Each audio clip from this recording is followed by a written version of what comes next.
민주당의 민영배 의원이 지금 뭐 김용판 사보임해라 이런 얘기도 했지만 사실 어저께는요 제가 그 상황을 좀 알고는 있었는데 방송으로 좀 풀기가 애매해서 민영배 의원이 곽상도의 새로운 유착국을 제기한 건이 하나 있었어요. 그 단어만 그냥 그대로 읽어드릴게요. 네. 여러분들 설명은 다른 게 없을 것 같습니다.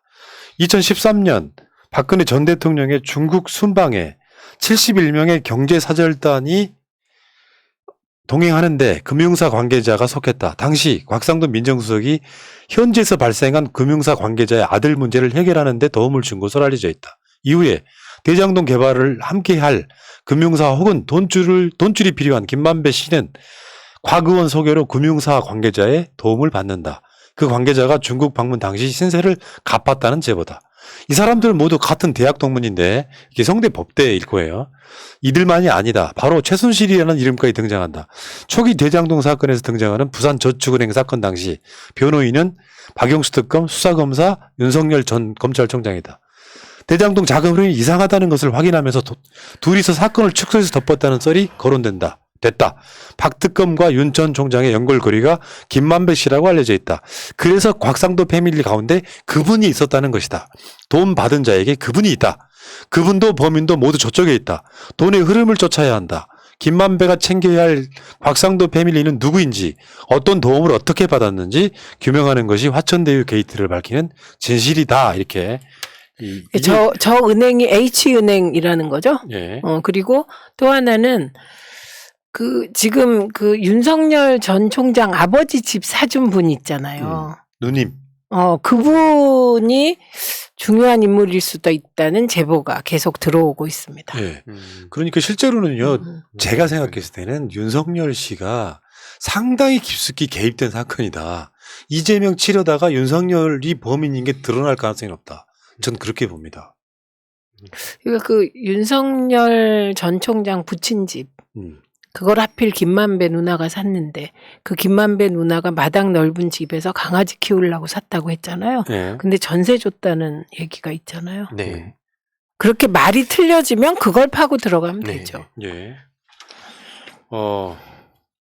어찌됐건 지금 이 사건은 이재명 지사가 한 700억 정도를 해드신 게 아니냐라고 출발을 했지만 사실은 검사들의 이유가 뭐가 됐든 간에 뇌물에 가까운 지금 곽상도 아들도 뇌물 관련해서 수사를 하고 있거든요.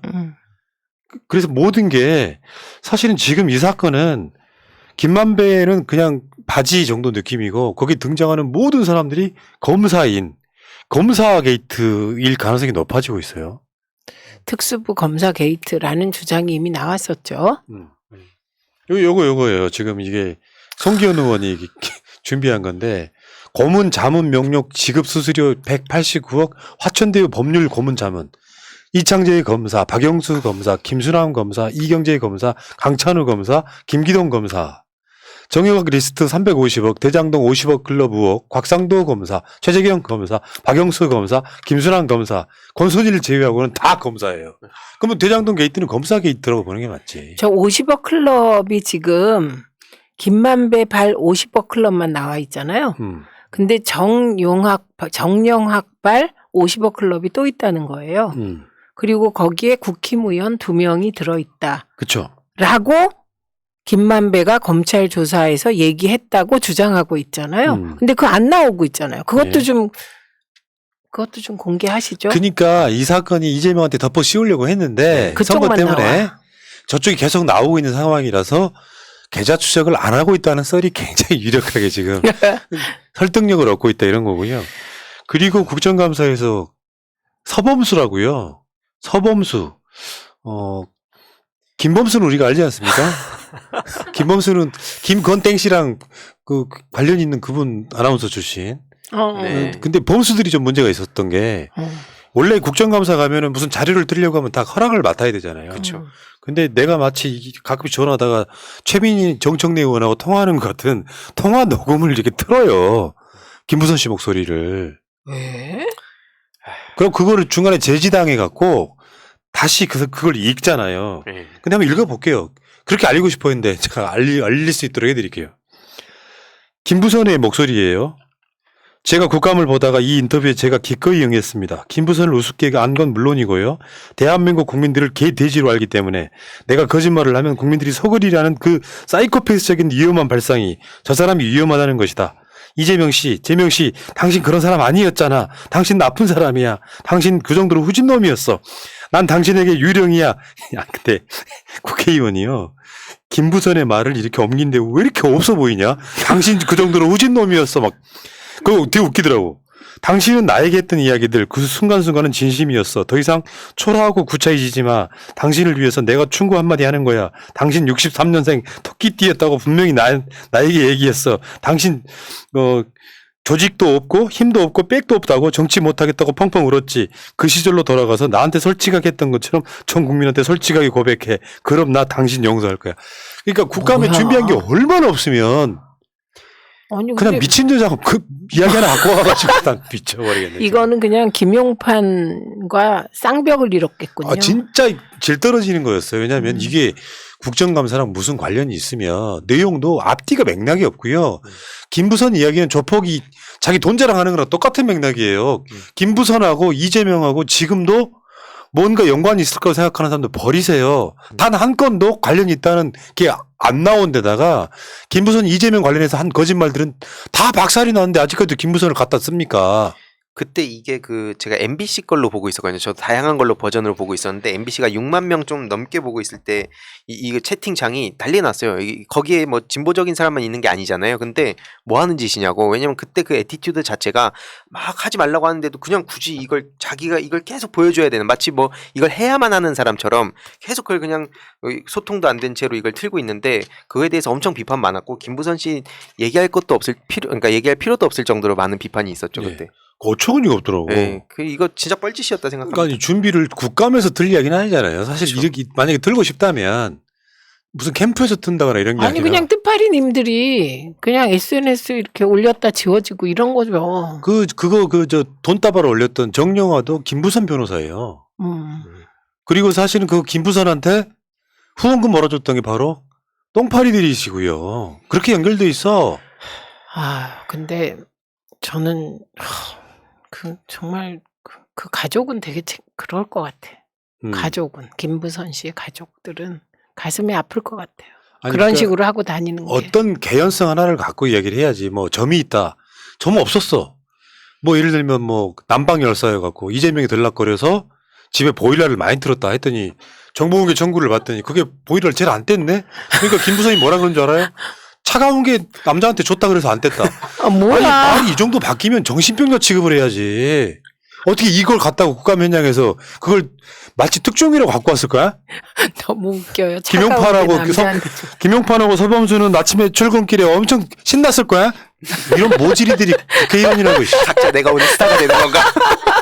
아니 그 설렘을 저는 알아요. 그래갖고 제가 채널A 관련해서 엄청난 걸 준비했는데 그때 우리 간사가 유승희 간사가 갑자기 파행을 시켜서 못하게 돼서 나 뒤로 가서 운 적도 있어. 그 정도로 큰일이야 이게. 예. 그런데 결국은 했죠.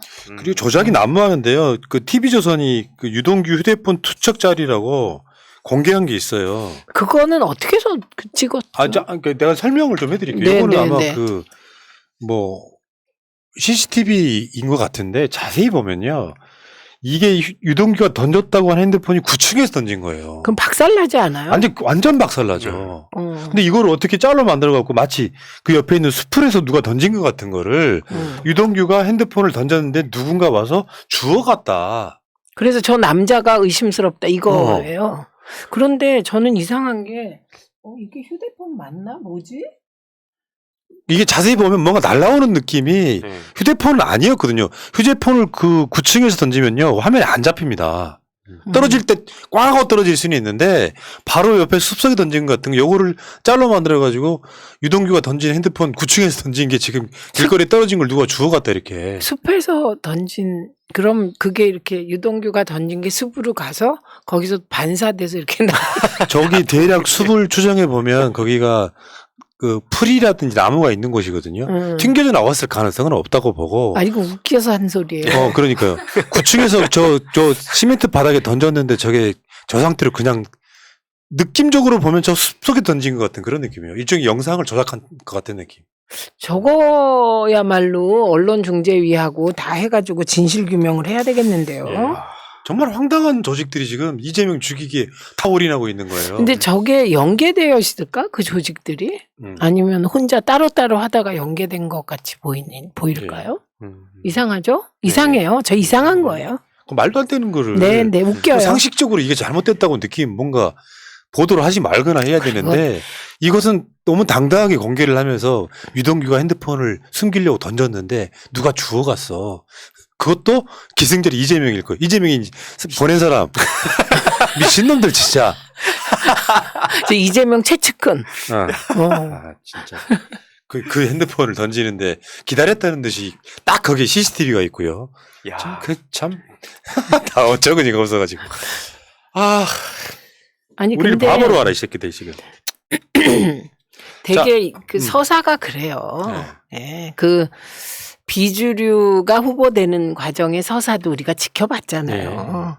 그런데 이건 노무현 후보보다 더한 비주류 중에 비주류거든요. 그러니까 이 앞으로도 이런 서사가 많지 않을까. 많겠죠. 근데 이거를 이해찬 대표님은 몇 번 더 굴곡이 있을 거다 이렇게 표현하시더라고요. 굴곡. 알겠습니다. 여기까지.